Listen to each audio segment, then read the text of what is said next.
Good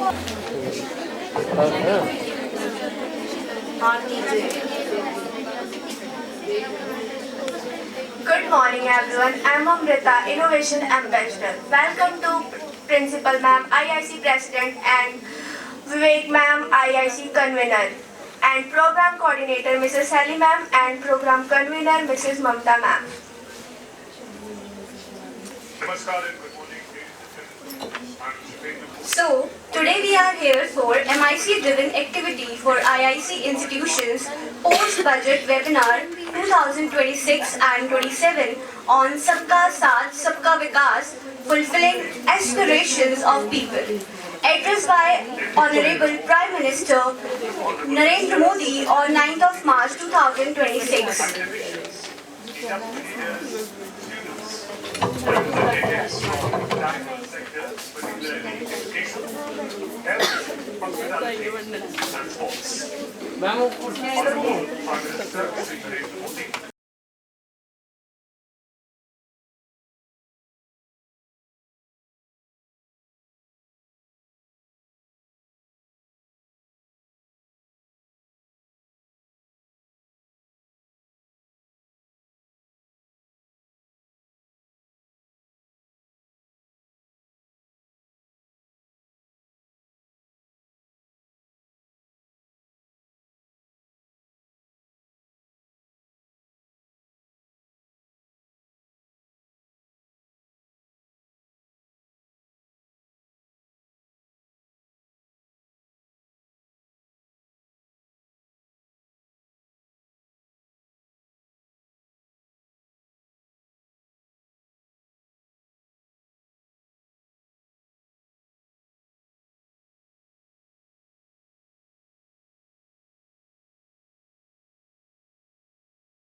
सज्जनों, मेरा नाम शुभेंदु घोष है।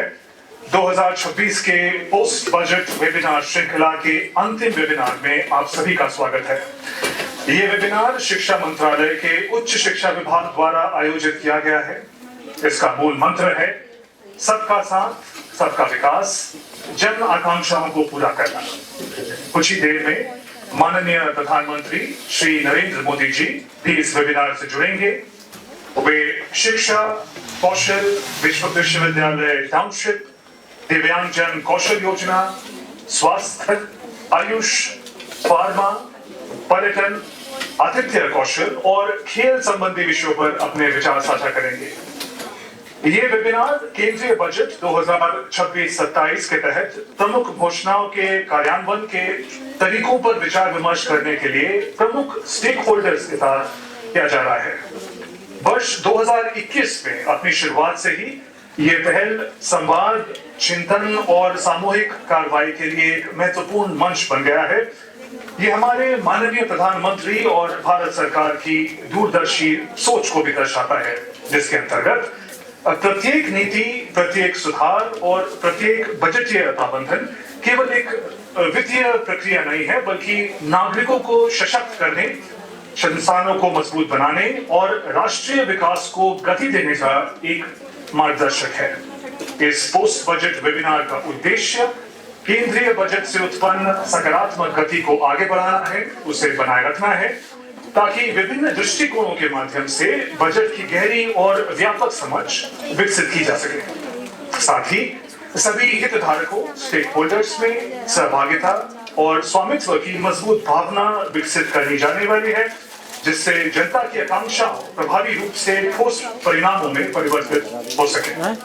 सरकार के आत्मनिर्भर भारत और विकसित भारत 2047 के दृष्टिकोण के अनुरूप इन सत्रों को सामूहिक ज्ञान और व्यवहारिक विशेषज्ञता का उपयोग करने के उद्देश्य से किया गया है। Ladies and gentlemen, a diverse group of panelists and participants are joining us for the subsequent sessions from across India and the world, ensuring a rich and multifaceted discussion.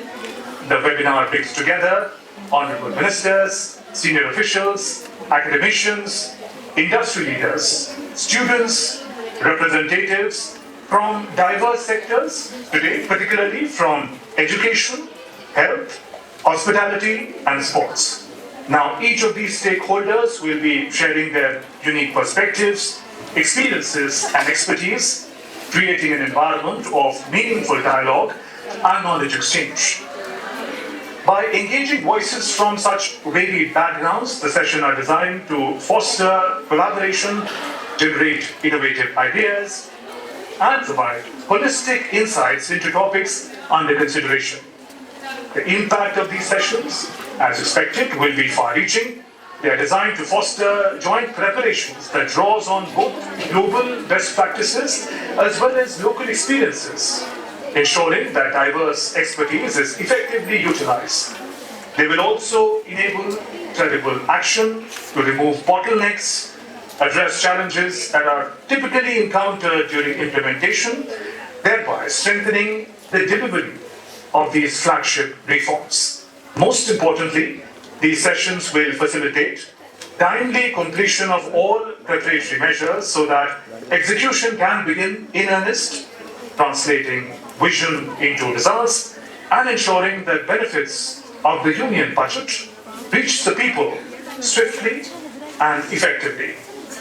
This webinar is a reaffirmation of our shared commitment to Sabka Saath, Sabka Vikas, Sabka Vishwas and Sabka Prayas, building a future where governance is participatory, development is inclusive, and every citizen's aspiration finds fulfillment.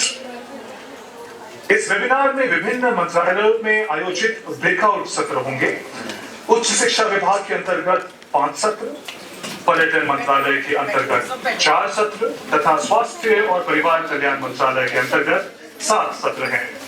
ये सत्र नवाचार और सहयोग के सशक्त माध्यम के रूप में कार्य करेंगे। इन सत्रों में विविध पृष्ठभूमियों से आए पैनलिस्ट और प्रतिभागी भाग लेंगे, जिससे समृद्ध और बहुआयामी चर्चा सुनिश्चित की जाएगी। इस आयोजन में मंत्रीगण शिक्षाविद, छात्र, शिक्षा, स्वास्थ्य, पर्यटन क्षेत्र के प्रतिनिधि, कॉर्पोरेट जगत के नेता, सरकारी संगठनों के अधिकारी तथा अंतर्राष्ट्रीय संस्थानों के प्रतिनिधि भी शामिल होंगे। ये सभी स्टेक होल्डर्स अपनी विशिष्ट दृष्टिकोण, अनुभव, विशेषज्ञता साझा करेंगे, जिससे सार्थक संवाद और ज्ञान के आदान प्रदान का वातावरण तैयार होगा।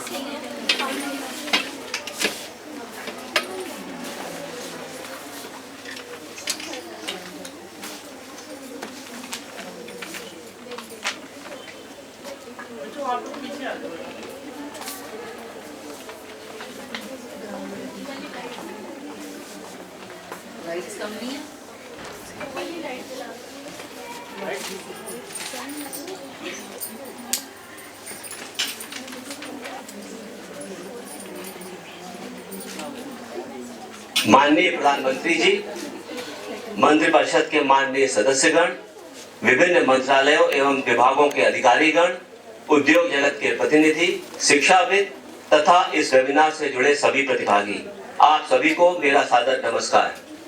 सबका साथ सबका विकास, फुलफिलिंग एस्पिरेशंस ऑफ पीपल की भावना से प्रेरित इस पोस्ट बजट वेबिनार में आप सभी का हार्दिक स्वागत करते हुए मुझे अत्यंत प्रसन्नता हो रही है। आज आयोजित इस वेबिनार में शिक्षा, स्वास्थ्य, पर्यटन तथा आतिथ्य से संबंधित कुल 22 बजट घोषणाओं पर विस्तार से विचार विमर्श किया जाएगा। इसके लिए 16 ब्रेकआउट सेशन निर्धारित किए गए हैं, जिसमें लगभग 193 विशेषज्ञ भाग लेंगे। यह बजट वर्ष 2047 के विकसित भारत के हम सभी के संकल्पों को साकार करने की दिशा में एक महत्वपूर्ण कदम है, जो समावेशी विकास और नए अवसरों का मार्ग प्रशस्त करेगा। अब मैं माननीय प्रधानमंत्री जी से विनम्र निवेदन करता हूं कि वे इस अवसर पर हम सभी को अपना मार्गदर्शन दें और हमें आगे बढ़ने की प्रेरणा प्रदान करें। माननीय प्रधानमंत्री जी।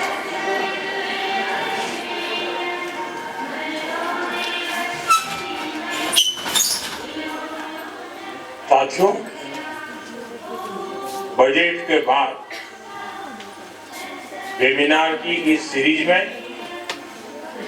आज चौथा और अहम वेबिनार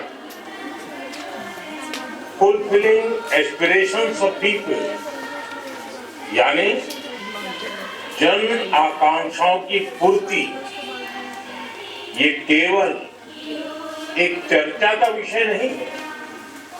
ये इस बजट का मूल ध्येय और इस सरकार का संकल्प भी है। इन जन आकांक्षाओं की पूर्ति का बहुत बड़ा माध्यम education, skill, health, tourism, sports, culture ऐसे मूलभूत सेक्टर्स हैं। इसलिए इस वेबिनार में हम इन महत्वपूर्ण आयामों पर चर्चा कर रहे हैं। बजट घोषणाओं के इम्प्लीमेंटेशन के लिए इन विषयों से जुड़े सभी एक्सपर्ट्स, पॉलिसी मेकर्स और स्कॉलर्स, एंटरप्रेन्योर्स और मेरे युवा साथी, आप सभी के विचार और सुझाव बहुत अहम है। मैं आप सभी का इस चौथे बजट वेबिनार के इस सत्र में स्वागत करता हूं, अभिनंदन करता हूं। साथियों, भारत आज प्रिवेंटिव और होलिस्टिक हेल्थ के लिए एक विशाल विजन पर काम कर रहा है। पिछले कुछ वर्षों में देश का हेल्थ इंफ्रास्ट्रक्चर मजबूत हुआ है। सैकड़ों जिलों में नए नए मेडिकल कॉलेज खुल गए। आयुष्मान भारत योजना, आरोग्य मंदिरों के माध्यम से स्वास्थ्य सेवाओं की पहुंच गांव-गांव तक बढ़ाई गई। हमारे योग और आयुर्वेद पूरी दुनिया में पॉपुलर हो रहे हैं। आप सभी इसके विभिन्न पहलुओं पर संवाद अवश्य करेंगे, लेकिन एक अहम विषय जिसका मैं जिक्र करना चाहूंगा वो है केयर इकोनॉमी। आने वाले दशक में देश में सीनियर सिटीजन्स की संख्या तेजी से बढ़ेगी। इसके अलावा आज वर्तमान में दुनिया के कई देशों में केयर गिवर्स की भारी मांग है। इसलिए अब हेल्थ सेक्टर में लाखों युवाओं के लिए नई स्किल आधारित रोजगार के नए अवसर तैयार हो रहे हैं। मैं इस वेबिनार में उपस्थित हेल्थ सेक्टर के एक्सपर्ट से आग्रह करूंगा वो नए ट्रेनिंग मॉडल्स और पार्टनरशिप विकसित करने पर सुझाव दें, ताकि देश में ट्रेनिंग इकोसिस्टम और ज्यादा मजबूत हो सके। साथियों, इसी से जुड़ा दूसरा विषय टेलीमेडिसिन का। आज बड़ी संख्या में दूर दराज के क्षेत्र के लोग भी इसका लाभ उठा रहे हैं और विश्वास बढ़ता चला जा रहा है। लेकिन मैं समझता हूं इसमें अब भी जागरूकता और सहजता बढ़ाए जाने की बहुत जरूरत है। साथियों, पिछले एक दशक में देश के माइंडसेट में एक बड़ा परिवर्तन आया। आज गांव, कस्बा, शहर की सीमाओं से परे भारत का हर युवा कुछ नया करना चाहता है। उसमें कुछ कर गुजरने का जज्बा है। नई पीढ़ी का ये नया माइंडसेट देश की सबसे बड़ी ताकत है, उज्जवल भविष्य की सबसे बड़ी पूंजी है। इसे कैपिटलाइज करने के लिए हमें अपने एजुकेशन सिस्टम को निरंतर आधुनिक बनाए रखना, अपग्रेड करते ही रहना। नई एजुकेशन पॉलिसी ने इसके लिए जरूरी बेस तैयार कर दिया है। अब बहुत आवश्यक है कि हमारे करिकुलम मार्केट की जरूरतों के हिसाब से अपडेटेड रहे। हमें हमारे एजुकेशन सिस्टम को रियल वर्ल्ड इकोनॉमी से जोड़ने की प्रक्रिया को और तेज करनी होगी। एआई और ऑटोमेशन, डिजिटल इकोनॉमी और डिजाइन ड्रिवन मैन्युफैक्चरिंग ऐसे विषयों पर हमें फोकस और बढ़ाना। साथियों, देश में एजुकेशन को एम्प्लॉयमेंट और एंटरप्राइज से जोड़ने की दिशा में लगातार काम हो रहा है। यूनिवर्सिटी टाउनशिप जैसे नए मॉडल में हमारे इसी अप्रोच का प्रतिबिंब है। आज भारत ईवीजीसी सेक्टर यानी animation, visual effects, gaming, comics को बढ़ावा दे रहा है। भारत इनोवेशन ड्रिवन इकोनॉमी की ओर बढ़ रहा है। आज इस वेबिनार में देश के अनेक शिक्षाविद और एकेडमिक इंस्टीट्यूशन जुड़े हैं। मैं आपसे आग्रह करूंगा इस वेबिनार में अपने कैंपस को इंडस्ट्री कोलैबोरेशन और रिसर्च ड्रिवन लर्निंग उसको केंद्र के रूप में विकसित करने की दिशा में जरूर मंथन। इससे स्टूडेंट्स को रियल वर्ल्ड एक्सपोजर मिलेगा और स्किल इकोसिस्टम और मजबूत होगा। साथियों, एक बहुत अहम विषय है स्टेम यानी साइंस, टेक्नोलॉजी, इंजीनियरिंग, और मैथमेटिक्स। इस क्षेत्र में ये बहुत गर्व का विषय है कि हमारे देश में स्टेम के विषयों पर रुचि रखने में बेटियों की संख्या लगातार बढ़ रही है। आज जब हम फ्यूचरिस्टिक टेक्नोलॉजी के लिए तैयार हो रहे हैं तो बहुत जरूरी है कि कोई भी बेटी अवसरों के अभाव में रुक न जाए। वेबिनार में आप इस दिशा में जरूर चर्चा करें। हमें महिलाओं के पार्टिसिपेशन को बढ़ाने पर और जोर देना होगा। हमें ऐसा रिसर्च इकोसिस्टम तैयार करना होगा जहां यंग रिसर्चर्स को एक्सपेरिमेंट करने और नए आइडियाज पर काम करने पूरा अवसर मिले। साथियों, युवा शक्ति तभी राष्ट्रीय शक्ति बनती है जब वह स्वस्थ भी हो, अनुशासित भी हो और आत्मविश्वास से भरी हो। इसलिए पिछले कुछ वर्षों में खेलों को राष्ट्रीय विकास की एक महत्वपूर्ण धारा के रूप में देखा गया। खेलो इंडिया जैसी पहलों ने देश में स्पोर्ट इकोसिस्टम को नई ऊर्जा दी। देश भर में स्पोर्ट्स इंफ्रास्ट्रक्चर को मजबूत किया जा रहा है। इस वेबिनार में आप सभी कुछ सवालों पर जरूर मंथन करें, जैसे छोटी छोटी जगहों से भी प्रतिभाओं की पहचान को और सटीक कैसे किया जाए, हजारों खिलाड़ियों को स्ट्रक्चर्ड फाइनेंशियल सपोर्ट में सुधार कैसे हो, और तीसरी अहम बात, हमारी स्पोर्ट्स बॉडीज और ज्यादा प्रोफेशनल कैसे बनाया जाए। अगले कुछ वर्षों में देश में कॉमनवेल्थ गेम्स होने जा रहे हैं। देश ओलंपिक आयोजन के प्रयास में जुटा है।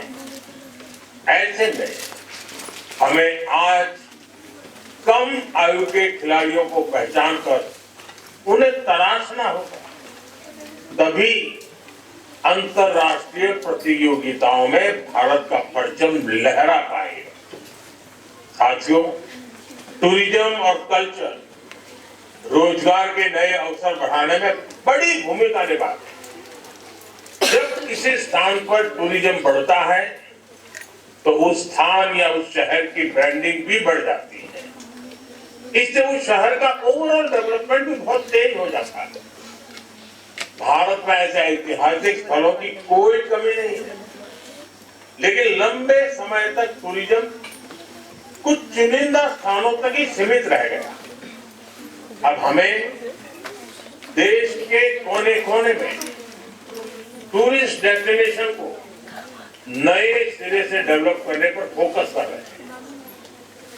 साथियों, आप सभी इस वेबिनार में भारत के टूरिज्म इकोसिस्टम को मजबूत करने के लिए होलिस्टिक अप्रोच पर जरूर चर्चा करें। Train guides, hospitality skills, digital connectivity, community participation, स्वच्छता, टूरिज्म और इससे जुड़े विषयों पर आपके सुझाव बहुत अहम होंगे। साथियों, जब इंस्टीट्यूशंस, इंडस्ट्री, एकेडेमिया मिलकर काम करते हैं तो परिवर्तन की गति तेज हो जाती है। बजट के बाद वेबिनार की जो ये सीरीज हुई है, मुझे विश्वास है उसे आने वाले समय के लिए ठोस दिशा मिलेगी। ऐसे ही प्रयासों से विकसित भारत की नींव और मजबूत होगी। और साथ ही बड़ा सुखद अनुभव है कि वेबिनार की परंपरा के कारण पोस्ट बजट और खास करके इम्प्लीमेंटेशन कर मुझे जो बताया गया इस वर्ष लाखों लाखों की तादाद में लोग जो इन विषयों से जुड़े हुए हैं, एक्सपर्ट भी हैं, उसके लाभार्थी भी हैं, उसकी व्यवस्था से जुड़े हुए हैं। यानी एक प्रकार से जो जो लोग ड्राइविंग फोर्स हैं, वे सभी लोग बड़ी सक्रियता के साथ वेबिनार में जुड़े। हमारे अफसर मुझे बता रहे थे कि बहुत उत्तम सुझाव आ रहे हैं, बहुत प्रैक्टिकल सुझाव आ रहे हैं। यानी एक प्रकार से समस्याओं का समाधान ही नहीं, नई ऊर्जा, नई गति के साथ आगे बढ़ने का हौसला भी देखने को मिलता है। मैं कहता हूं कि वेबिनार का बहुत ही सुखद अनुभव है। इसमें हिस्सा लेने वाले सभी वेबिनार में जिन लोगों ने हिस्सा लिया है, सब अभिनंदन के अधिकारी हैं, धन्यवाद के पात्र हैं। एक बार फिर आप सभी को बहुत बहुत शुभकामनाएं, बहुत बहुत धन्यवाद। नमस्कार।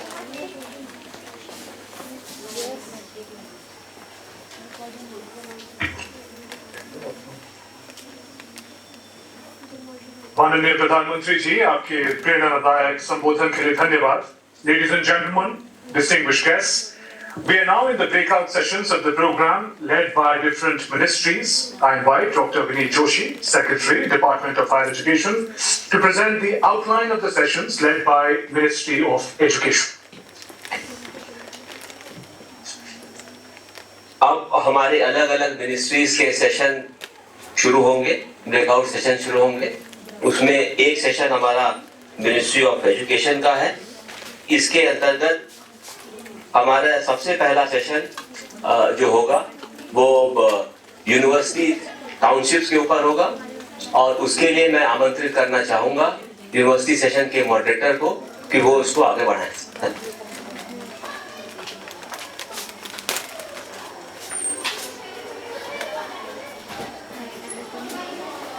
Thank you, Dr. Joshi. Session 4 on higher education will have 3 parts, as Sir mentioned. First, on 5 university townships. I welcome Professor Govindan Rangarajan, Director, Indian Institute of Science, Bangalore, to moderate the discussion on the subject of 5 university townships. Thank you. Thank you. Good morning to all of you. So let me start this breakout session. We have with us several experts who will be guiding us through this discussion. Dr. Arvind Panagarya, Professor Economics, Columbia University, former Vice Chairman Niti Aayog, Shri Vivek Lal, Chairman DOG, Chairman MNIT, Allahabad, Ms. Usha Padi, Additional Chief Secretary, Government of Odisha, Professor B.S. Murthy, Director, IIT Hyderabad. Today we are going to discuss the concept of university townships in detail. I feel it's an idea whose time has come. As all of you know, this discussion comes out of the announcement that the Honorable Finance Minister made in the budget about starting these 5 townships. So as a rationale for why such a thing is required, let me give you a few brief remarks and then we'll get into the discussion with the experts. So consider what's happening in the IT sector today. There are literally thousands of engineering colleges across India producing lakhs of engineering graduates. Many get employed by IT companies, but often they need to be retrained by these companies to train them to work on the work they're expected to do at these companies. Often the training period lasts for a year. Obviously, this time could have been better utilized. And it is not restricted only to the IT sector. For example, consider now the artificial intelligence. It is advancing so rapidly that many academic institutions are not able to keep up with the pace of change. This is particularly relevant when AI is bound to have a huge impact on research and education. Degrees would not matter so much any longer. What matters would be skills and outcomes. Further, AI companies have the data, the compute resources, and the high salaries that cannot be matched by academia. On the other hand, AI companies need the skills provided by the graduates of the educational institutions. So it's important that academia is paired with such companies. In general, I would say the interaction between academia and industry is still not up to the optimal level. So all these are symptoms of a basic misalignment between academia and the industry.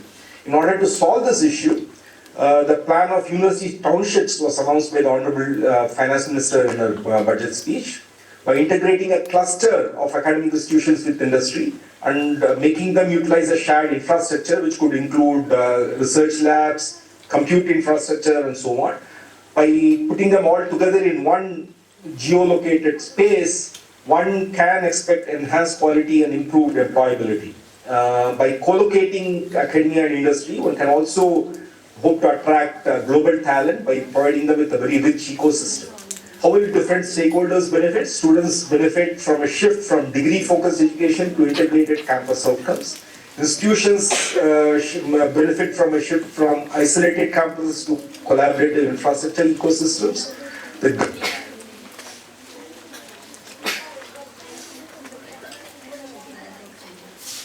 Measured will not get done most often. So it has to be measured in terms of, and data analytics tools and AI can be used for some of that monitoring. So those are my initial thoughts. Thank you. Now let me go to the second round of questions. Dr. Panagaria, how should the development authorities for these townships be structured, and what blend of funding mechanisms and monetization strategies would ensure long-term financial sustainability without compromising academic objectives?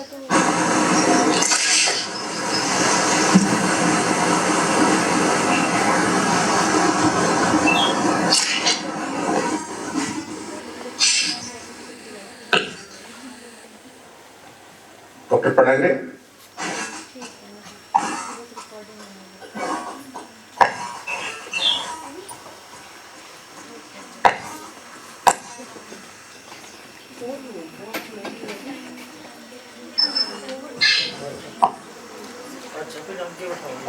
Maybe let's go to the next speaker and then maybe come back.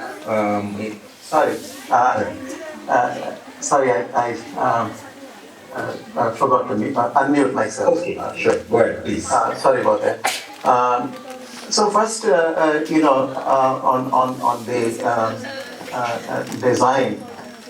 First of all, the project should be really steered by a high-powered board chaired by the Chief Minister. I think it's very important that this is an empowered board because you are building both the university and the township, and without really having the heavyweights in the board, the progress would not be at the kind of pace that it needs to be. So that's my township itself should also be more compact and should be mixed zone views because again we have had this history of building even the campuses on hundreds and hundreds of acres of land, but they then become very spread out, and even the movement within the university becomes a challenge. Whereas I'm at a professor at Columbia University, and these are tall buildings we have. There are some which are spread out, but we also have a lot of very tall buildings, and that creates enough space for the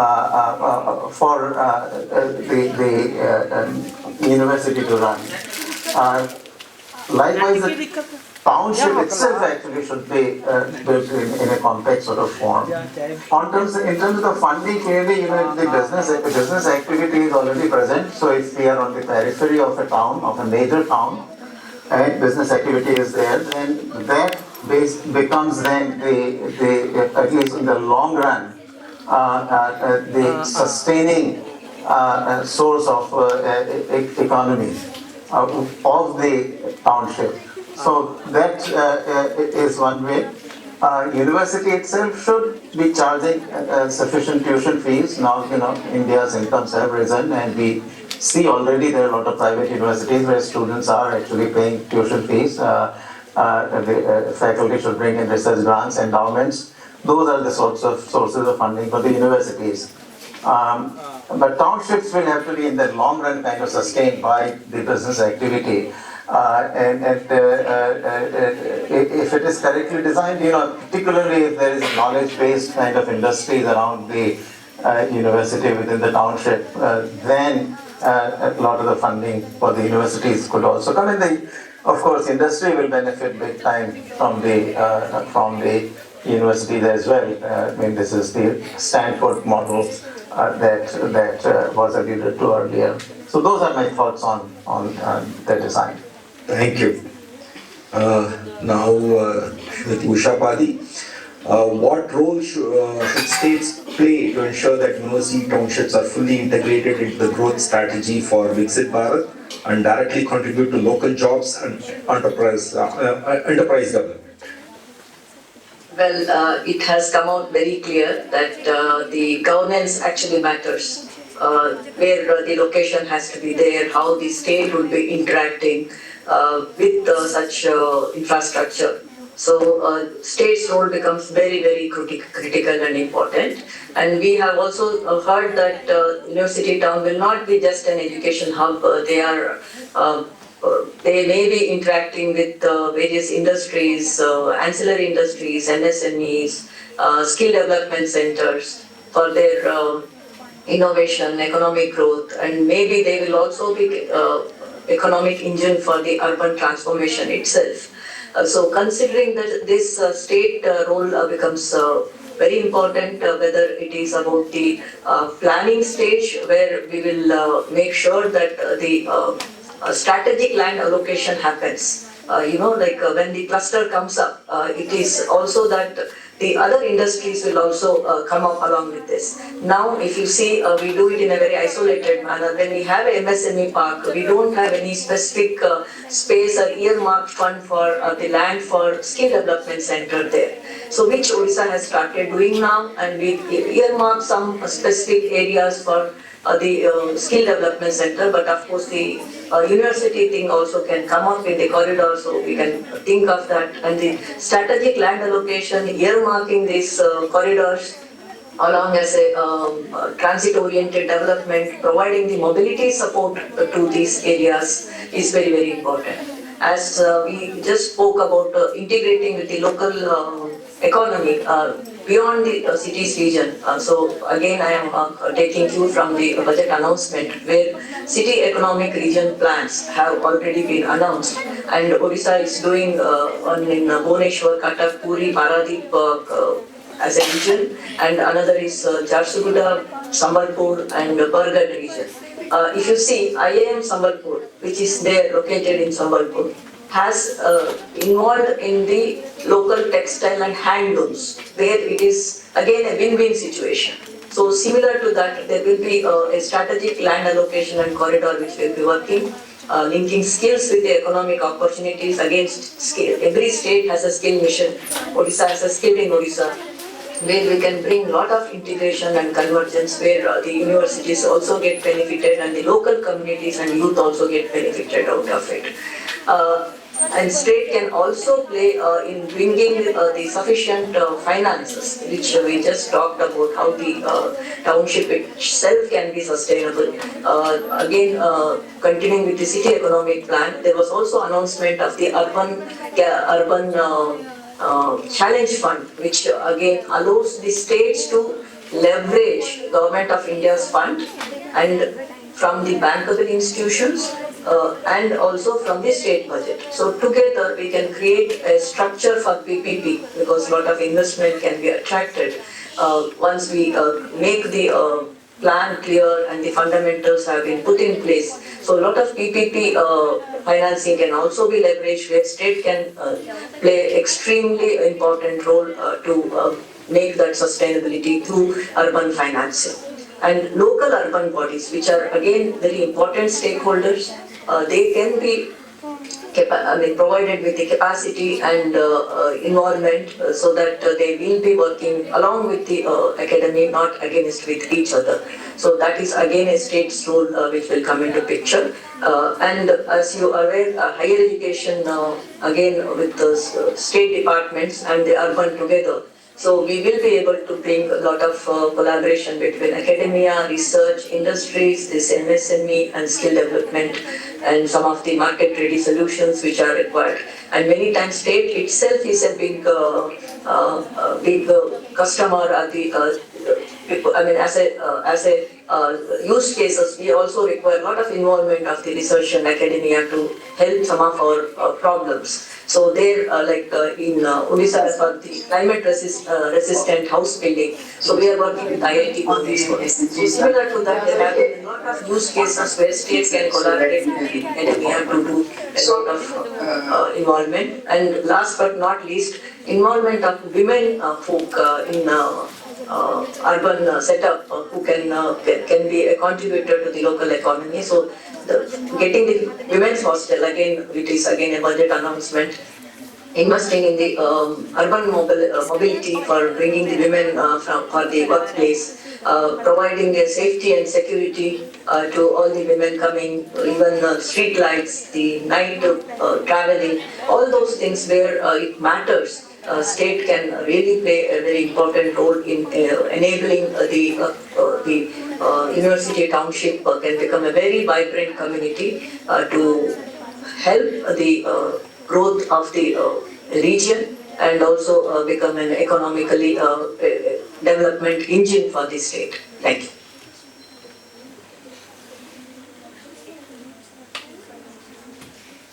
I think, Professor, you are muted. Thank you.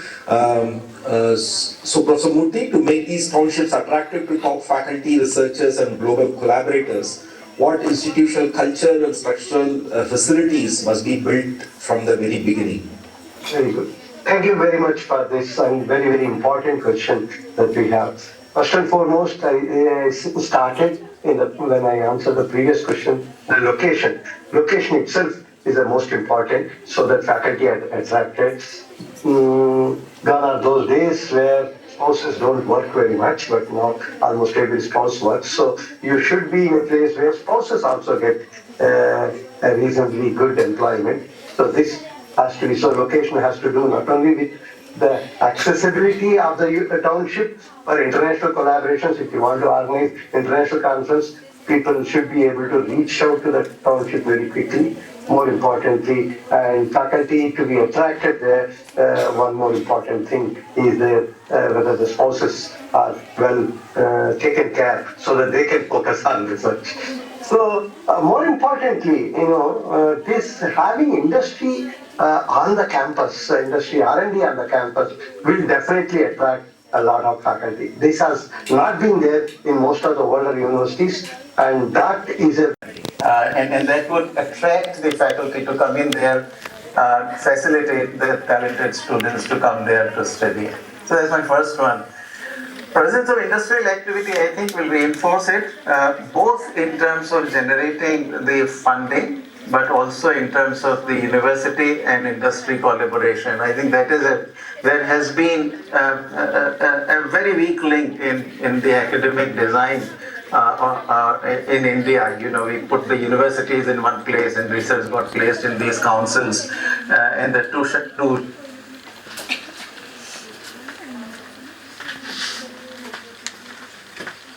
it's where really universities and industries really interact very closely, and there is a kind of symbiotic relationship between the two.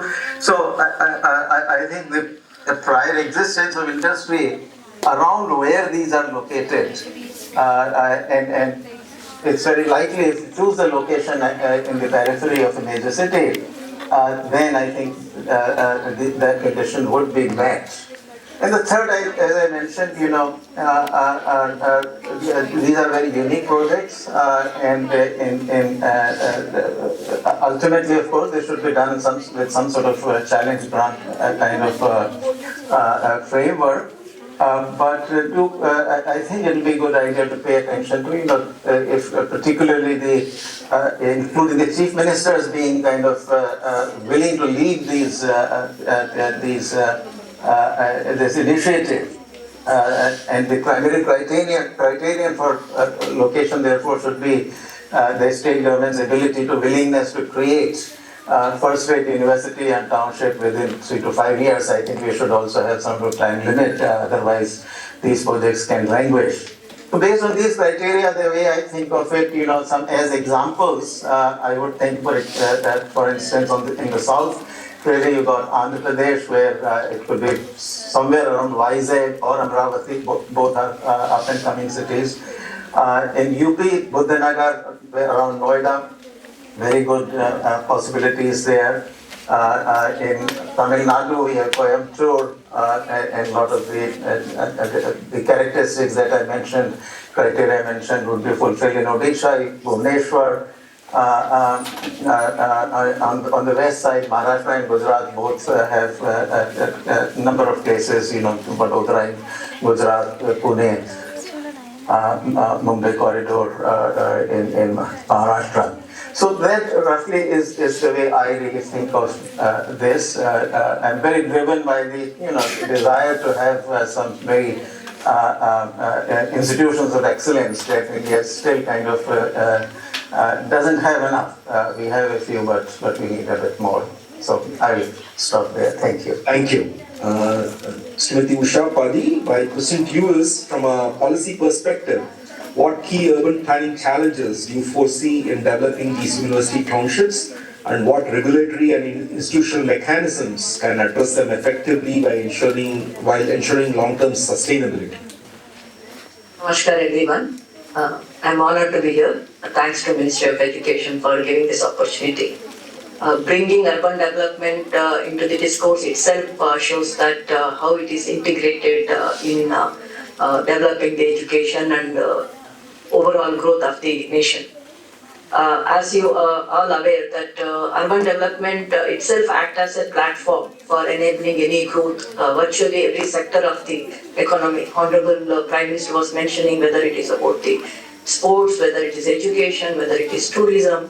So all aspects will build on the social and economic infrastructure which is built in the cities, like we have roads, housing, water supply, sanitation, digital connectivity, public spaces, all actually matters a lot. When we come to the township for the universities, the challenge and as well as opportunities I see is that the integration of these university clusters into our urban planning itself. Though university campuses sometimes looks like a self-contained enclaves, but still they depend on the city's overall external infrastructure and other logistics which are very, very important. We may see that the talents are also attracted towards the town which are better off, and also the livability index, what we call ease of living, is better in the cities. So the first thing I see that the urban planning has to be integrated into this. There is also a concept where Professor Panvirya was also mentioning having a satellite cities. So you have a bigger cities which can have the scale and at the same time will bring the neighborhood improvement plan through the satellite cities, which will be very, very useful concept as an institution. And many universities usually are in peri-urban areas, so integration of this peri-urban area into our master plan and having the zonal use is also very, very important. We also been going through this ease of business priority areas in which these zonals have been made simplified, where the mixed users are allowed. Only negative lists have come out, and Odisha being one of the pioneer in bringing such ease of doing business under the building and the zonal management. I will just take through some of the important issues like the public transport system, which is very, very important. Within the university, maybe we have to have non-motorized way of pedestrian convenience systems, but at the same time, the entire the city or the region has to be integrated with the university, because it can't be just a center of excellence as an island, but it has to be integrated. The local communities, this is we'll talk very less. How the universities will be integrated organically with the local communities. There will be a symbiotic relationship between the universities and the local communities. That is what we see as a challenge which need to be focused on. climate change and technological use, which are across all the sectors.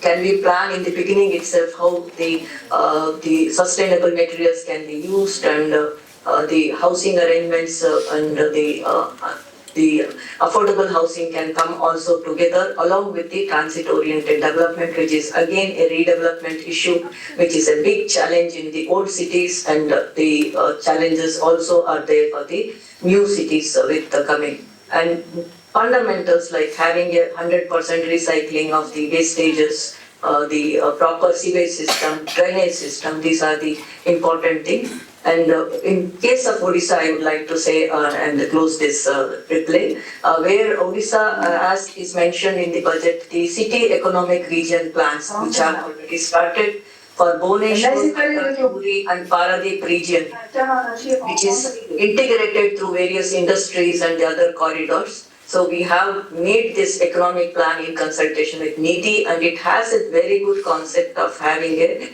university corridor where industries, skill development, MSMEs and other things can be done. As you are quite aware of, Odisha is one of the biggest steel production, aluminium production state, where we are in top list of the states. So we will be able to pitch Odisha's concept, especially in the eastern part where we have a lot of knowledge economy, and the western part where a lot of manufacturing can come up.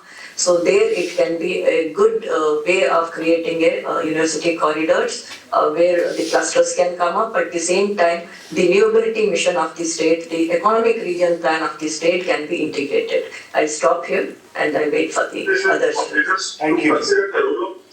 Thank you. Let me now go to Professor D.S. Murthy. What eligibility and performance criteria should be defined for educational institutions to participate in the university townships, and how can these criteria balance academic excellence and student affordability with financial sustainability? Professor Murthy. Thank you, sir. Thank you very much. First and foremost, before I go to the question, location is very important, sir. We had a number of IITs which are supposed to be globally competitive, set up in certain locations which are not reachable easily. So even to attract best faculty, stayed in Kharagpur for 12 years, I know how difficulty we used to have even to organize an international conference. So I feel any location that you choose for this township should be 1 hour away from a good airport. This is the first and foremost. Second is bringing the students, before you talk about even what should be the criteria in terms of their performance, who should be even admitted also is very important. I think it is time we slowly start coming out of mechanisms of JEE kind of thing and start looking at other methodologies of admitting students. For example, India, our Honorable Prime Minister keeps on reminding us 2 points. One is Atmanirbharta, second is Viksit Bharat. If we really want to achieve these two, India needs really builders. India is known more for what we call it as a service-oriented country. It is important that India should become a product-oriented and technology-oriented country. So, for example, this year we are experimenting with a new way of admitting some students in something called Builders Quota. Okay, we would like to ask the students after they finish qualifying in the JEE Advanced, which at the moment still is an important thing, and ask them, what have you built in your school from 8th grade to 12th grade? Have you competed in national level competitions, okay, where you have showcased your building capabilities? And bring such people and ask them in the first semester itself, now focus on what your ideas are.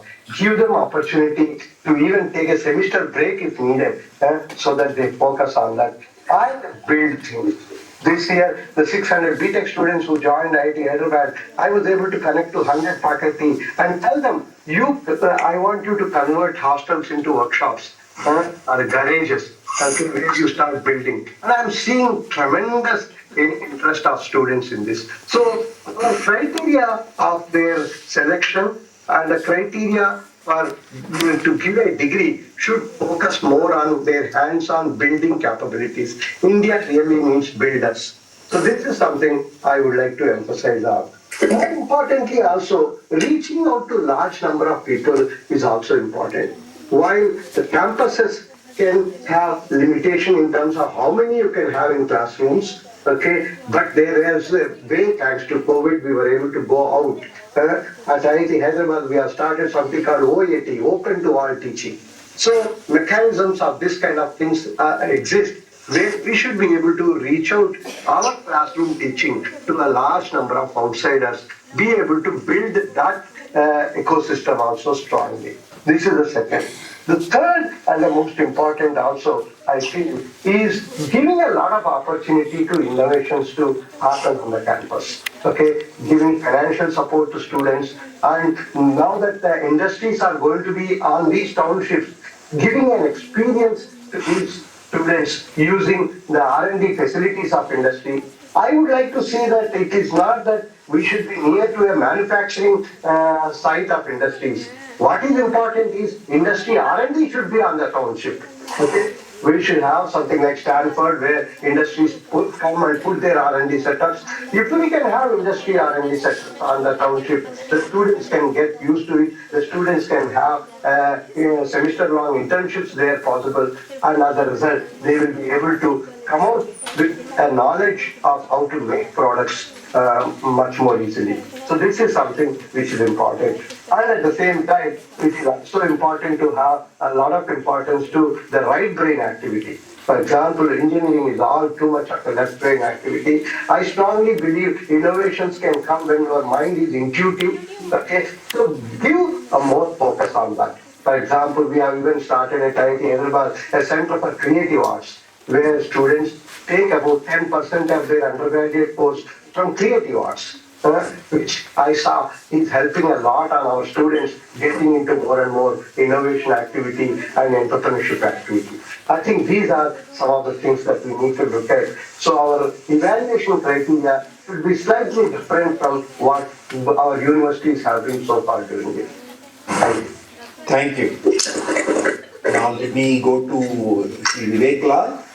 Drawing on your experience as chairman of MNNIT Allahabad, as well as in the corporate sector, what key performance indicators should anchor the university townships, and what institutional monitoring mechanisms should be established to ensure strong learning outcomes, industry linkages, quality placements, and high research productivity?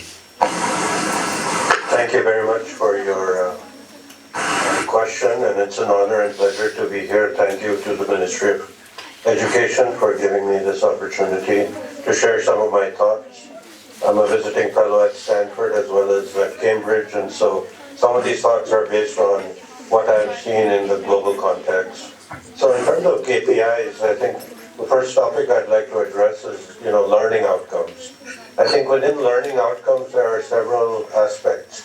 One is student satisfaction scores. That's critical. Course completion rates is another aspect. What are their average scores in GPAs would be a third aspect. And then, of course, the employability rates, the alumni employability rates. So those four aspects, I think, are important as one is looking at learning outcomes. The second aspect I'd like to touch on is industry linkages. I think the number of industry partnerships is critical. Not only quality, but quantity as well, to be more diversified in different sectors, etc.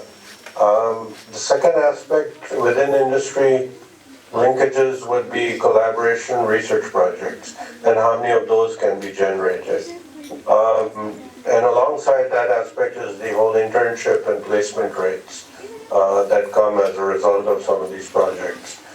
And finally, the ability to update the curriculum for industry relevant aspects as technology, has a very short timeline in terms of updates, and so the curriculum has to follow that and be nimble to that.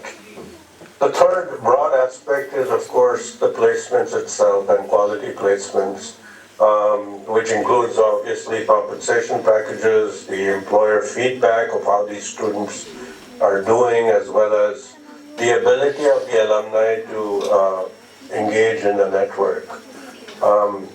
Finally, the broad aspect to consider is research productivity. So the quality of the research publications and also the quantity, both matter in my experience. And the citation impact of the publications, that's important. Of course, research funding in an increasingly competitive environment is very critical.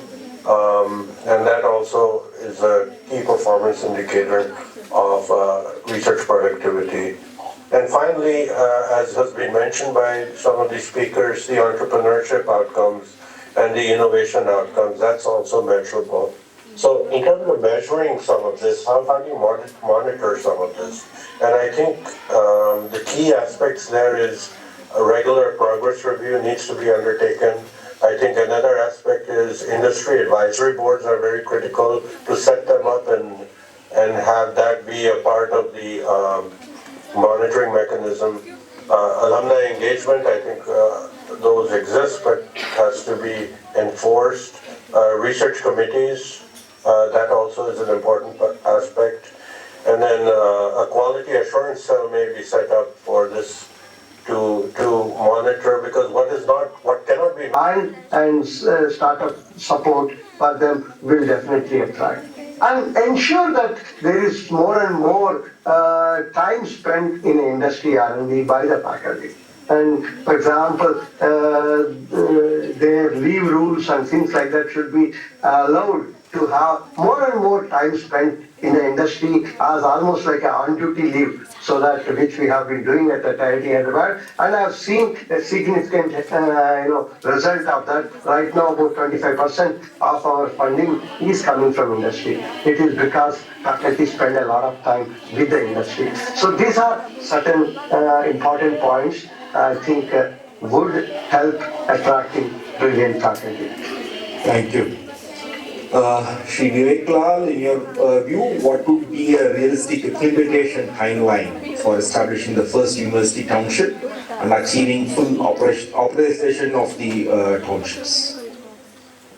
Excellent question, and I think the three pillars for that will determine the timeline. One would be funding, of course. Second would be the partnerships, and third would be the regulatory approvals required. And I think based on those three pillars, typical timelines that I have seen for something like this, in the first phase would be kind of a planning setup phase, would approximately, and I'm talking about a little aggressive timelines here, would be 6 months. The second phase would be infrastructure development, approximately 12 months. I would say the third phase would be the launch and initial operations, which would be yet another 6 months. The next phase would be scaling and expansion. That again can be about 2 years from a planning perspective. And then fully operational, of course, having let's say five university townships would be in a 5-year time frame. That would be realistic, but still something that can be achieved. Again, assuming the funding, partnerships, and regulatory approvals are all simultaneously worked in this timeline. Thank you. Now let's go to some of the eminent people for their interventions. I now request Professor Jagdish Kumar, former chairman UGC, to make his intervention. Thank you, Professor Ragarajan. My dear co-panelists and all those who have joined across the country, my namaskars to you. Let me provide a brief perspective of the university townships from NEP 2020 standpoint. As you know, India is currently focused on scaling innovative processes and robust quality systems to achieve self-reliance and also global competitiveness. The budget speech also highlighted how the external environment can disrupt supply chains and how the new technologies can reshape production. So in that setting, India is now working on developing engineers, technicians, designers, and researchers who understand the real-world constraints. So the establishment of the university townships can in fact help speed up that objective. Right from the beginning, the university townships can be designed to align with the inclusion goals of the NEP 2020. Townships can expand access for students from the state universities and especially the rural districts, because that is where we have nearly 94% of the students in higher education. And these students can gain exposure through credit-based short programs, bridge courses, and subsidized lab access. NEP 2020's reform direction clearly emphasizes flexibility and curriculum frameworks, apprenticeship embedded degree programs, professor of practice scheme. With industry partners operating nearby, universities and firms can co-design the training programs and the assessment. And also in the training and apprenticeship programs, it is important to give primacy to Indian language medium of instruction to make these university townships more inclusive. Through the university townships, we have now the opportunity to work together to amplify the reform logic of NEP 2020. The budget's proposal for the 5 corridor-linked university townships has come at the right time. Through this model, India can now move from access-led expansion to quality-led outcomes. In the process, we can turn education into a direct enabler of manufacturing strength, innovation capacity, and a resilient supply chain. Exactly, this is the capability stack that can help India advance toward Vikasit Bharat 2047. Thank you very much. Thank you. Now I request Professor Yogesh Singh, Chairman AICT, to make his remarks. Namaskar, good morning. This is a very good idea for the establishment of university townships, which can become the India's next generation innovation districts, where university, startups, investors, industry and research parks collaborate in close proximity. This is a new architectural proposal for India's higher education ecosystem. So the place we select, here the key is the location. It has to be a happening place. It has to be a priority of the government for industries and infrastructure. We can't and should not develop everything. There should be something, and then in and around that we should develop in the already existing industries. So now time has come from institution-centric to ecosystem-centric, and because Honorable Prime Minister has rightly said, our economy is also now going towards innovation-driven economy. So for innovation ecosystem to work, universities must be physically integrated with the industry, and this distance is very important here. It has to be within 20 kilometers proximity. So there are few verticals: university, industry, residential zone, research park and startup incubators. Research park should have joint laboratories funded by the universities. Both verticals should support each other, and there should be a central authority for coordination amongst the different verticals. This is really required wherever we are planning the university townships. And areas, yes, there are many possibilities. The best north, we may go for the Yamunanagar, rightly said, Greater Noida. South is maybe Hubli, Dharwad, Karnataka. West, Dholera, Gujarat. East, Anjul, Talcher, Industrial Corridor, Odisha. Northeast, Jaggi Road, Industrial Node, Assam. Because it has to be government priority. So, for example, I give an example of Dholera, where government has decided to develop this as an emerging semiconductor city. So industrial ecosystem will be developed for semiconductor manufacturing, electronics manufacturing, aerospace, clusters, renewable energy and industries. So universities should also work on the similar theme for semiconductors, chip design, advanced electronics, IoTs, AI, nanotechnology and many other things. Similarly, for the other also Greater Noida, the logistics, hub, freight corridors.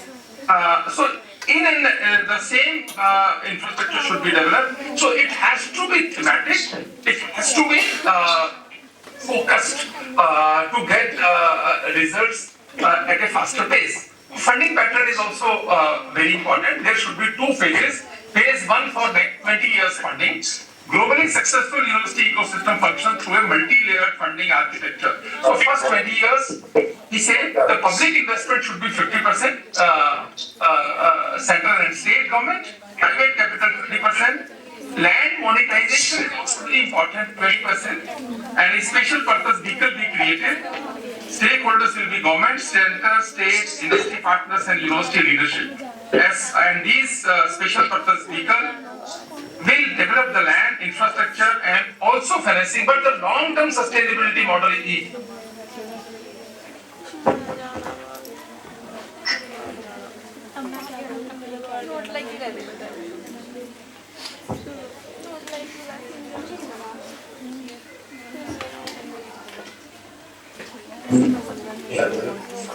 इस year 2 में आ जाना बाकी दो से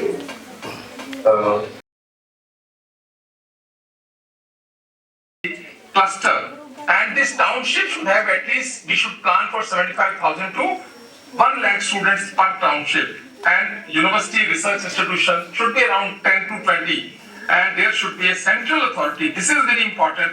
Otherwise, they have although they may have a proximity, but they will not work. They will work in isolation. What is happening in many mega towns in our country? So that central authority will coordinate and prepare a right kind of ecosystem so that all are allowed to enter into their spaces, and it should be thematic and focused. I am very hopeful that some good townships will come. Thank you. Thank you.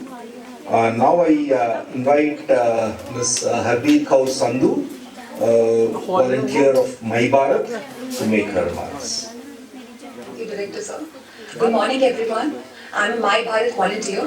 First of all, I would like to thank the Ministry of Education, which gave me a chance to join this insightful discussion on 5 university townships among this assembly of such distinguished intellectuals and leaders, including Honorable Prime Minister himself. I believe that setting up university township in 5 states through challenge modes is a transformative step for the Yuva Shakti of India, because it primarily focuses on not just increasing the access of higher education, but also aligning the higher education with industry and economy. Currently, the higher education system of India is a dispersed system, wherein the colleges, universities, skill centers and research institutions, they are scattered all across the India with separate infrastructure, which leads to duplication of assets. And since they are dispersed all across India, it means that the students, after they graduate, they have to forcefully migrate far away from their campuses to avail careers. And it also means that the students have uneven access to labs and testing facilities. Setting up university townships will solve this problem by aligning and expanding the higher education institutions near the industrial corridors. It will provide industry-oriented and a sector-related curriculum which will fulfill the skill supply gap. And it will provide the employment opportunities for the students right after the campus, near the campus. This means that the Tier 1 to Tier 2 city students are the first generation learners, and the women, they will have to not think about relocation cost, mobility and safety concerns, and they will be empowered by a new industry-oriented curriculum, and they can get employment right after the campus. And since the university, colleges, research institutions and skill centers, they will share the same geographic zone and the same infrastructure, it means that they can focus their economic resources not on infrastructure but on academic excellence, and it will create a multidisciplinary ecosystem.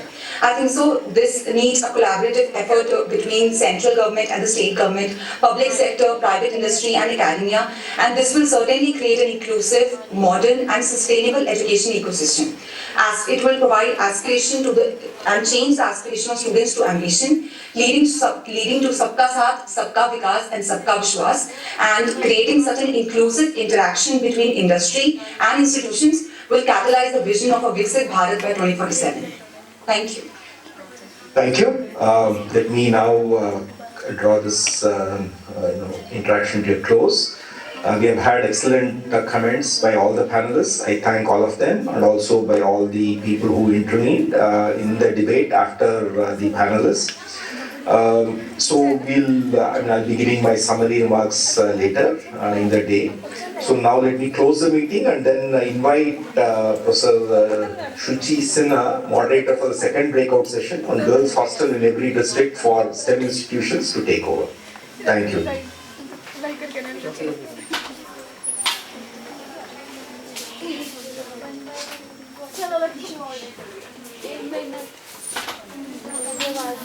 चले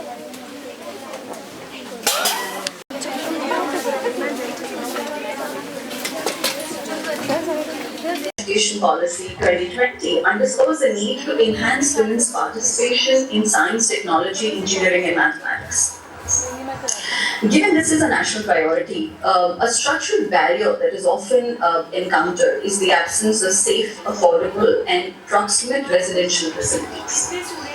STEM programs typically require very extended academic hours due to lab work, research engagements, and many other tasks at hand. The Union Budget 2026-27 proposes establishing one girls' hostel in every district, financed through the viability gap funding, capital assistance. The fundamental idea or the objectives, if I may say, is to increase women's enrollment ratios and overall participation in higher education. This kind of an enrollment, we are hoping, and with this intervention, will ensure affordable, proximal spaces which are safe, where parents and the girls, students themselves feel comfortable being part of, and hopefully a much more vibrant and active involvement from the girls' community. In this session, if I may, here is a brief outline of how we may want to run this session. I request every panel member to speak for about 2 minutes on what is your initial reaction to or opinion of this initiative. So maybe if I could request Ms. Radhika to please start with her view. Thank you. Namaste and greetings to everyone, to Secretary Sir and to all the esteemed panelists. Firstly, as Dr. Sinha was saying, we were very, very delighted when we heard this announcement in the Ministry of Women and Child. In fact, our Secretary was very happy because we overall sort of coordinate works on women and child welfare issues. So we were very happy that this announcement was made. This, of course, will lead to a lot of overall benefit in terms of the outcomes we look at for women, whether it is STEM education, their overall productivity, their contribution in research, etc. For us in the Ministry of Women and Child, we only do working women's hostels. So this, of course, is going to be a particularly different domain. So I think it is very, very heartening to have this kind of a budget announcement. I don't think so any other country in the world maybe has a facility or a provision like this. Having said that, we in the ministry are very happy to support any collaboration. If there is any group which is formed, we would be very happy to be a part of that. And if there is any ask from us, we are actively going to support that. In my understanding, the one thing which we must keep in mind is, and I was hearing the earlier webinar also, that how it is, should it just be a hostel or should it also have provisions of, making it more vibrant by way of it being an incubation kind of a support, also support for, maybe research, So just not like a space to live for girls who are pursuing STEM, but also maybe support them during the evening hours with a little library or a incubation or a discussion platform.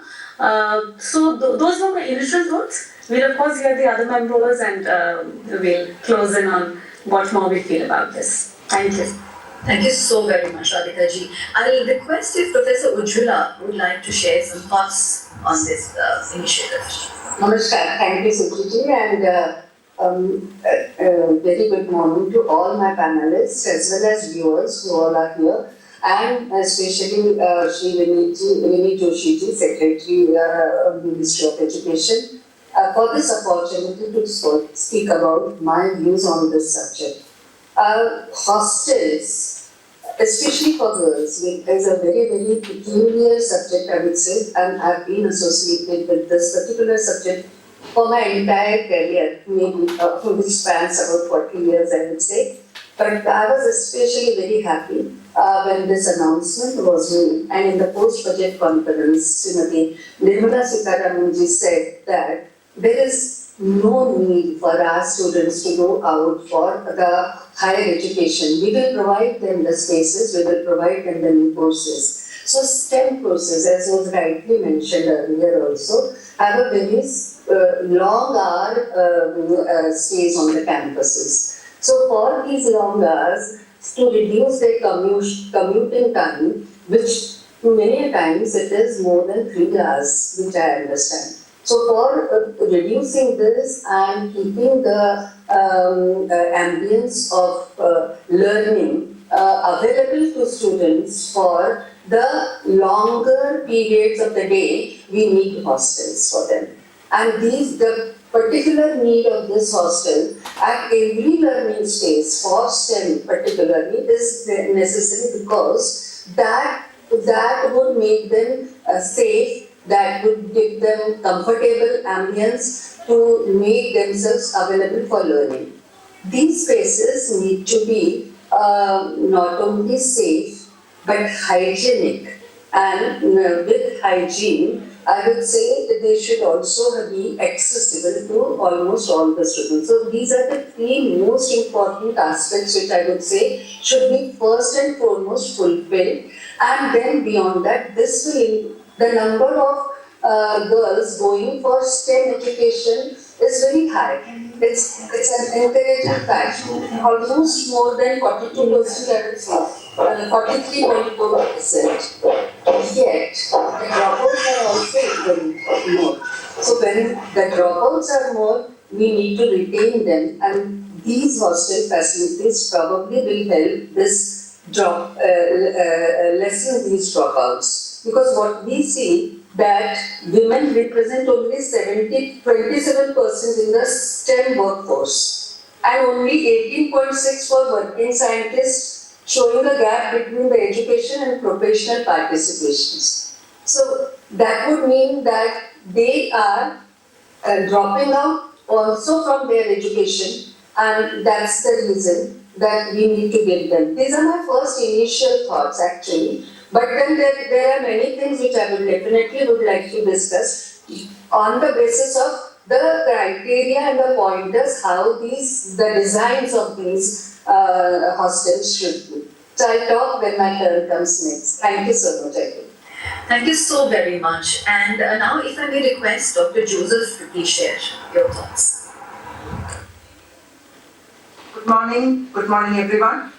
At the very outset, let me thank the Ministry of Education for having made me a part of this panel, made me a panelist in this panel, which discusses a very important topic of girls' hostels in every district for STEM education. The moderator and the other speakers have already highlighted the importance of this particular topic, and we know that in our country we have 43% of girls pursuing higher education in STEM. And I was just looking at some statistics. So compared with the global average, the Indian average of 43% far exceeds the global average of 35%. 35% of women students in STEM education. In UK it is 31%, in Germany it is 27%, in France it is 32%. Women are joining higher education, are joining programs for in science and technology, in institutions of national importance, in state universities and central universities, in mainstream colleges. But the point that is being debated in this panel is, setting up the infrastructure and the enabling environment which would encourage more girls to join higher education, to join a program in science for their higher education degree. So one reason which many point out is that perhaps the facility for safe boarding and lodging for students pursuing a career, pursuing a higher education in science and technology may not be available. And that is why our Honorable Finance Minister made this important announcement that government would provide VGEF viability gap funding for setting up girls' hostels for STEM education in every district. So when I look at the statistics in my state as well, we have, I come from Kerala, I'm Principal Secretary Higher Education as well as Women and Child Development Department in Government of Kerala. So when we look at the statistics of girl students pursuing higher education, we find that girls outnumber boys in every aspect of higher education, in every sector of higher education. In medical field, it is more than 80%, more than 90%. In agriculture, in pure arts and science, it is more than 60 to 70%. In technical education, engineering, B.Tech, it is more than 50%. It is only in polytechnics and technical high schools where, girls, the proportion of girls is less than that of boys, because we have 26% of girls in technical high schools and polytechnics. In engineering colleges, it is close to 50%.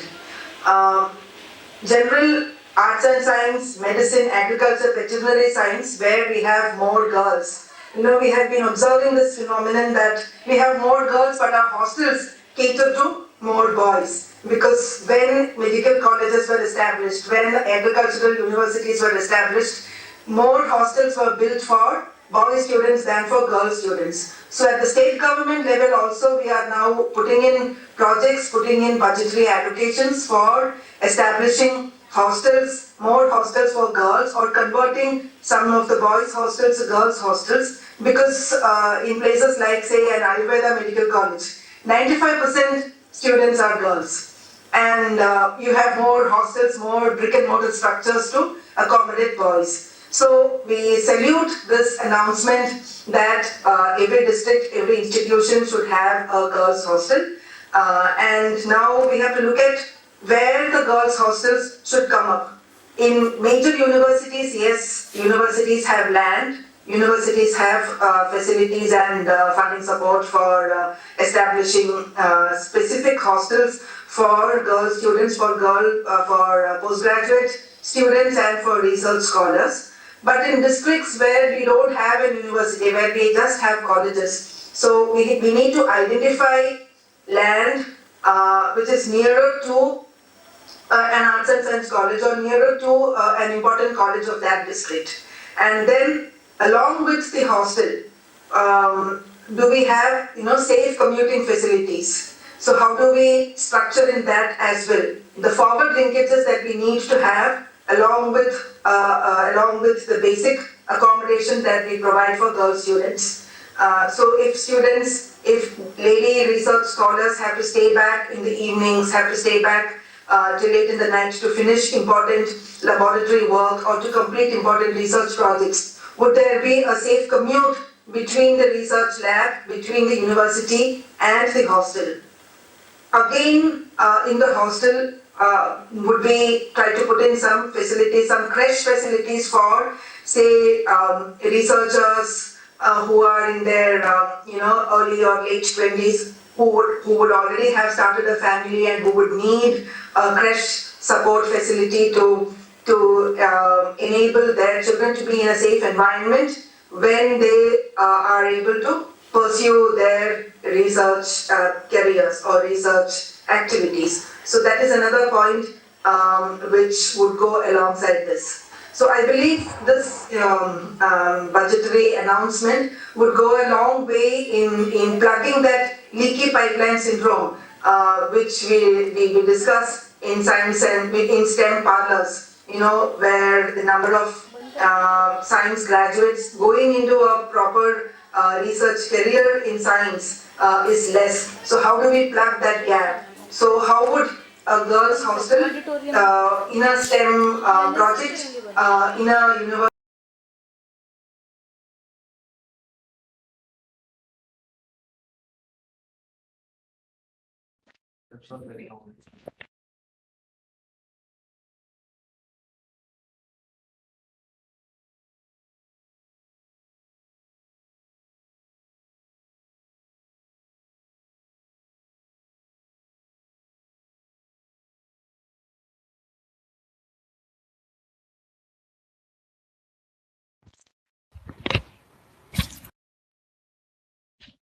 Namaskar and good morning, ladies and gentlemen.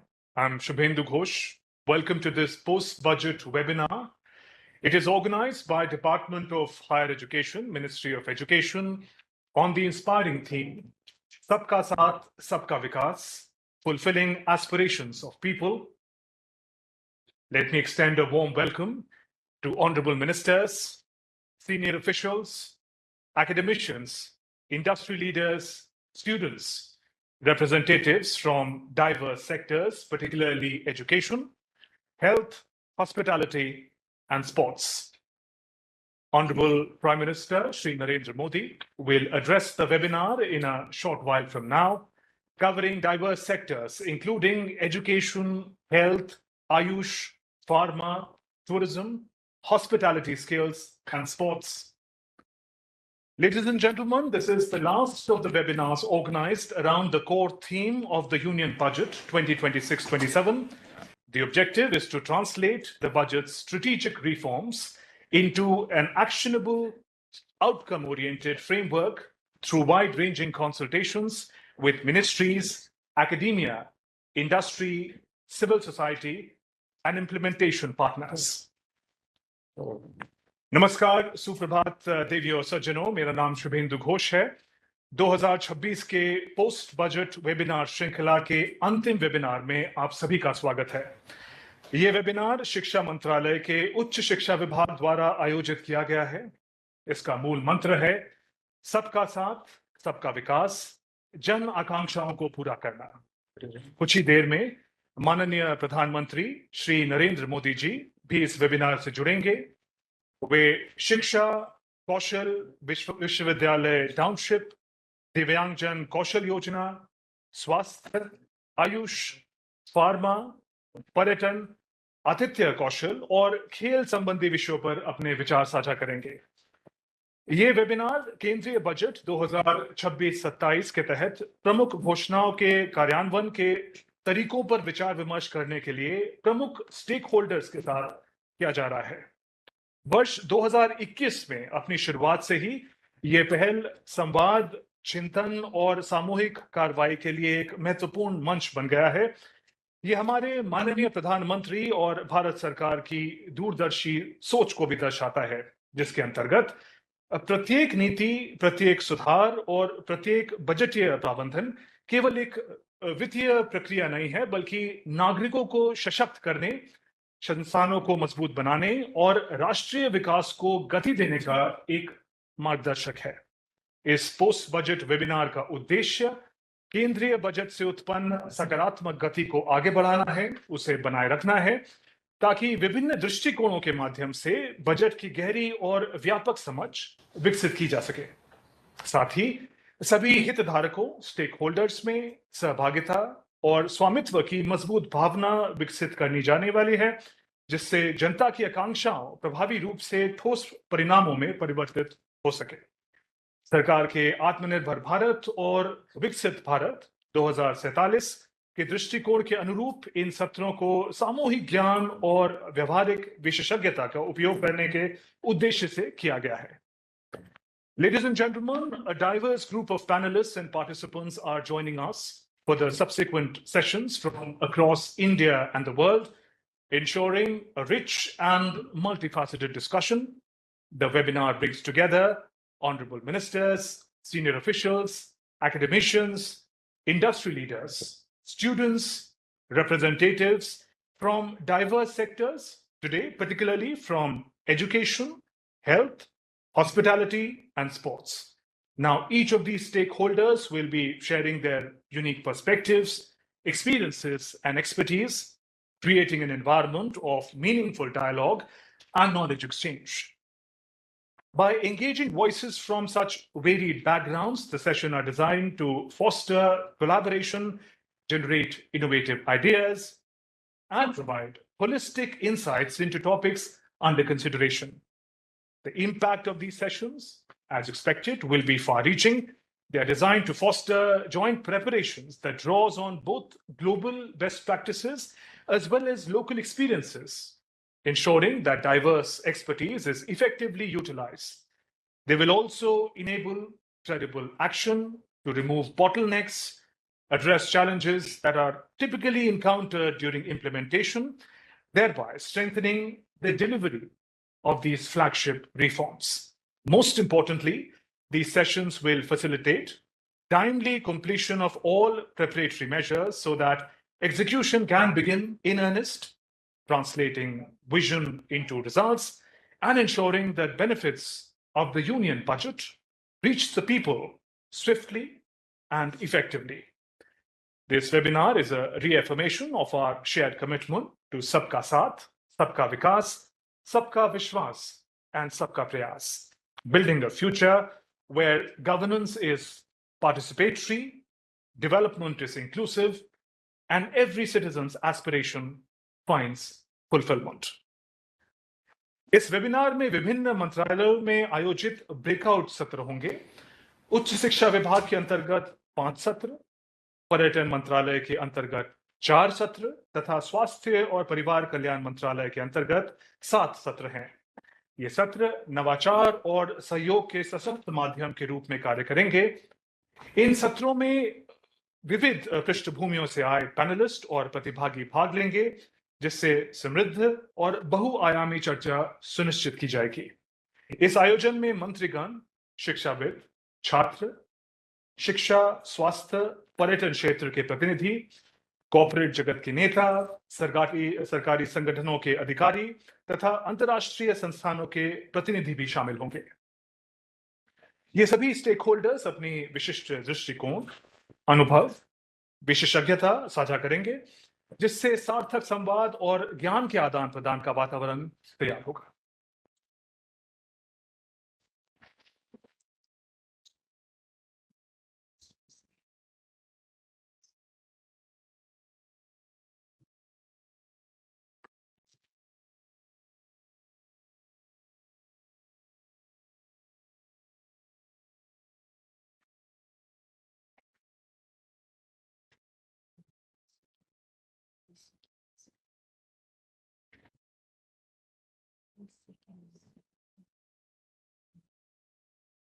माननीय प्रधानमंत्री जी, मंत्रिपरिषद के माननीय सदस्यगण, विभिन्न मंत्रालयों एवं विभागों के अधिकारीगण, उद्योग जगत के प्रतिनिधि, शिक्षाविद तथा इस वेबिनार से जुड़े सभी प्रतिभागी, आप सभी को मेरा सादर नमस्कार। सबका साथ सबका विकास, फुलफिलिंग एस्पिरेशंस ऑफ पीपल की भावना से प्रेरित इस पोस्ट बजट वेबिनार में आप सभी का हार्दिक स्वागत करते हुए मुझे अत्यंत प्रसन्नता हो रही है। आज आयोजित इस वेबिनार में शिक्षा, स्वास्थ्य, पर्यटन तथा आतिथ्य से संबंधित कुल 22 बजट घोषणाओं पर विस्तार से विचार विमर्श किया जाएगा। इसके लिए 16 ब्रेकआउट सेशन निर्धारित किए गए हैं, जिसमें लगभग 193 विशेषज्ञ भाग लेंगे। यह बजट वर्ष 2047 के विकसित भारत के हम सभी के संकल्पों को साकार करने की दिशा में एक महत्वपूर्ण कदम है, जो समावेशी विकास और नए अवसरों का मार्ग प्रशस्त करेगा। अब मैं माननीय प्रधानमंत्री जी से विनम्र निवेदन करता हूं कि वे इस अवसर पर हम सभी को अपना मार्गदर्शन दें और हमें आगे बढ़ने की प्रेरणा प्रदान करें। माननीय प्रधानमंत्री जी।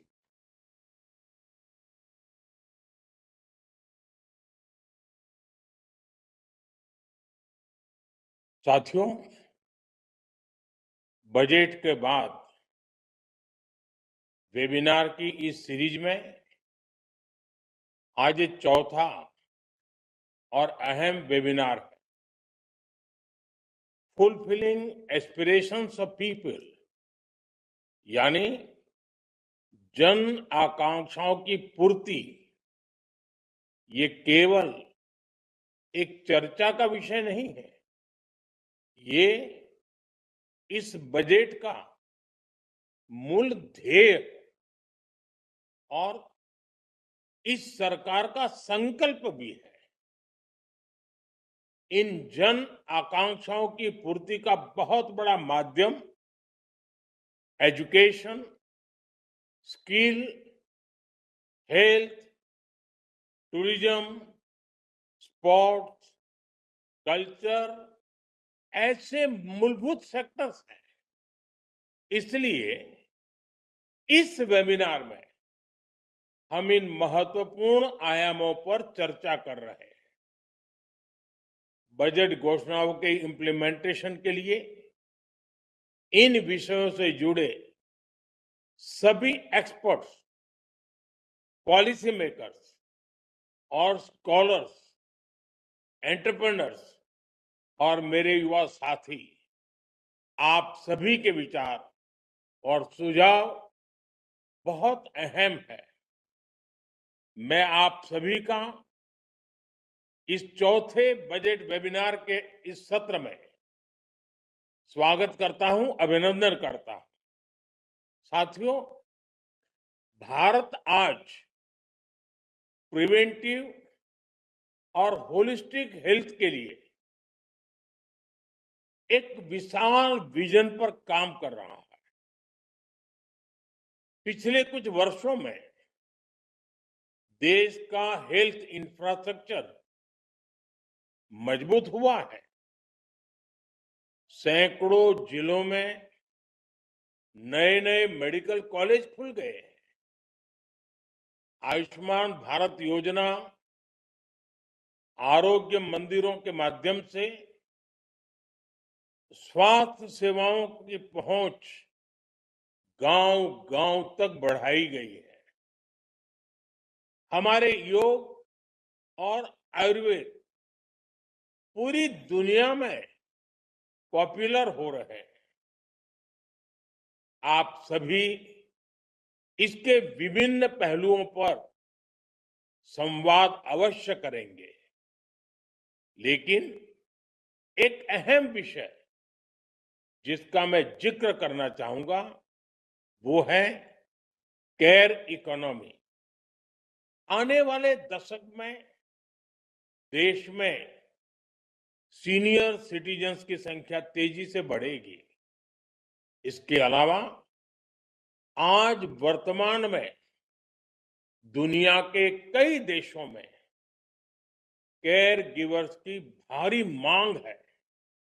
इसलिए अब हेल्थ सेक्टर में लाखों युवाओं के लिए नई स्किल आधारित रोजगार के नए अवसर तैयार हो रहे हैं।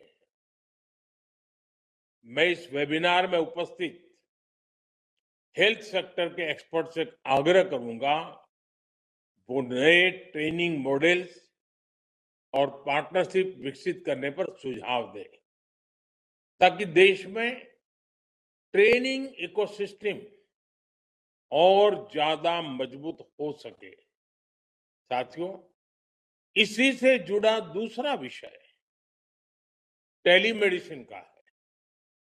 आज बड़ी संख्या में दूर दराज के क्षेत्र के लोग भी इसका लाभ उठा रहे हैं और विश्वास बढ़ता चला जा रहा है। लेकिन मैं समझता हूं इसमें अब भी जागरूकता और सहजता बढ़ाए जाने की बहुत जरूरत है। साथियों, पिछले एक दशक में देश के माइंडसेट में एक बड़ा परिवर्तन आया है। आज गांव, कस्बा, शहर की सीमाओं से परे भारत का हर युवा कुछ नया करना चाहता है। उसमें कुछ कर गुजरने का जज्बा है। नई पीढ़ी का ये नया माइंडसेट देश की सबसे बड़ी ताकत है, उज्जवल भविष्य की सबसे बड़ी पूंजी है। इसे कैपिटलाइज करने के लिए हमें अपने एजुकेशन सिस्टम को निरंतर आधुनिक बनाए रखना है, अपग्रेड करते ही रहना है। नई एजुकेशन पॉलिसी ने इसके लिए जरूरी बेस तैयार कर दिया है। अब बहुत आवश्यक है कि हमारे करिकुलम मार्केट की जरूरतों के हिसाब से अपडेटेड रहे। हमें हमारे एजुकेशन सिस्टम को रियल वर्ल्ड इकोनॉमी से जोड़ने की प्रक्रिया को और तेज करनी होगी। एआई और ऑटोमेशन, डिजिटल इकोनॉमी और डिजाइन ड्रिवन मैन्युफैक्चरिंग, ऐसे विषयों पर हमें फोकस और बढ़ाना होगा। साथियों, देश में एजुकेशन को एम्प्लॉयमेंट और एंटरप्राइज से जोड़ने की दिशा में लगातार काम हो रहा है। यूनिवर्सिटी टाउनशिप जैसे नए मॉडल्स में हमारे इसी अप्रोच का प्रतिबिंब है। आज भारत एवीजीसी सेक्टर यानी एनिमेशन, विजुअल इफेक्ट्स, गेमिंग और कॉमिक्स को बढ़ावा दे रहा है। भारत इनोवेशन ड्रिवन इकोनॉमी की ओर बढ़ रहा है। आज इस वेबिनार में देश के अनेक शिक्षाविद और एकेडमिक इंस्टीट्यूशंस जुड़े हैं। मैं आपसे आग्रह करूंगा कि इस वेबिनार में अपने कैंपस को इंडस्ट्री कोलैबोरेशन और रिसर्च ड्रिवन लर्निंग उसको केंद्र के रूप में विकसित करने की दिशा में जरूर मंथन हो। इससे स्टूडेंट्स को रियल वर्ल्ड एक्सपोजर मिलेगा और स्किल इकोसिस्टम और मजबूत होगा। साथियों, एक बहुत अहम विषय है स्टेम यानी साइंस, टेक्नोलॉजी, इंजीनियरिंग और मैथमेटिक्स। इस क्षेत्र में ये बहुत गर्व का विषय है कि हमारे देश में स्टेम के विषयों पर रुचि रखने में बेटियों की संख्या लगातार बढ़ रही है। आज जब हम फ्यूचरिस्टिक टेक्नोलॉजीज के लिए तैयार हो रहे हैं तो बहुत जरूरी है कि कोई भी बेटी अवसरों के अभाव में रुक न जाए। वेबिनार में आप इस दिशा में जरूर चर्चा करें। हमें महिलाओं के पार्टिसिपेशन को बढ़ाने पर और जोर देना होगा। हमें ऐसा रिसर्च इकोसिस्टम तैयार करना होगा जहां यंग रिसर्चर्स को एक्सपेरिमेंट करने और नए आइडियाज पर काम करने का पूरा अवसर मिले। साथियों, युवा शक्ति तभी राष्ट्रीय शक्ति बनती है जब वह स्वस्थ भी हो, अनुशासित भी हो और आत्मविश्वास से भरी हो। इसलिए पिछले कुछ वर्षों में खेलों को राष्ट्रीय विकास की एक महत्वपूर्ण धारा के रूप में देखा गया है। खेलो इंडिया जैसी पहलों ने देश में स्पोर्ट्स इकोसिस्टम को नई ऊर्जा दी।